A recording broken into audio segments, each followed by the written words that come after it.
एक घने जंगल में एक बड़ा तालाब था। उस तालाब में बहुत सारी मछलियां रहती थीं। उसमें बहुत सारे कमल के फूल भी थे। तालाब में एक बड़ा मगरमच्छ रहता था।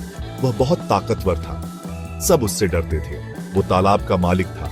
उसी जंगल में एक शेर रहता था। वह बहुत ताकतवर और बहादुर था। सभी जानवर शेर की दहाड़ से डरते थे। उसे जंगल का राजा कहा जाता था। शेर और मगरमच्छ शांति से रहते थे।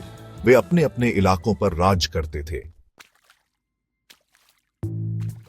एक दिन शेर तालाब पर आया। उसे बहुत प्यास लगी थी। उसने तालाब से पानी पिया। मगरमच्छ ने शेर को देखा। उसे गुस्सा आ गया। उसने कहा, यह मेरा तालाब है, तुम यहां से पानी नहीं पी सकते। शेर दहाड़ा, मैं जंगल का राजा हूं, मैं कहीं भी जा सकता हूं। शेर और मगरमच्छ में बहस होने लगी। यह तालाब मेरा है, तुम मेरा पानी नहीं पी सकते। मगरमच्छ चिल्लाया, मैं राजा हूं, मैं जहां चाहूं वहां पानी पीऊंगा।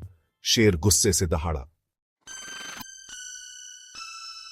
उन्होंने लड़ने का फैसला किया। वे देखना चाहते थे कि कौन ज्यादा ताकतवर है। उन्होंने 2 लड़ाइयां लड़ने का फैसला किया। पहले जमीन पर लड़ेंगे, शेर ने सुझाव दिया। फिर पानी में लड़ेंगे। मगरमच्छ अपने नुकीले दांत दिखाते हुए मुस्कुराया। शेर और मगरमच्छ जमीन पर लड़े। जमीन पर शेर बहुत ताकतवर था। उसने आसानी से मगरमच्छ को हरा दिया। देखा, मैं ज्यादा ताकतवर हूं।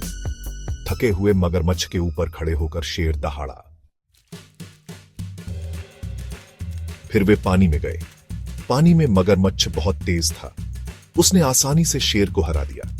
मगरमच्छ पानी से बाहर आया, घमंड से भरा हुआ। देखा, मैं पानी में ज्यादा ताकतवर हूं, उसने गीले शेर की तरफ देखते हुए कहा।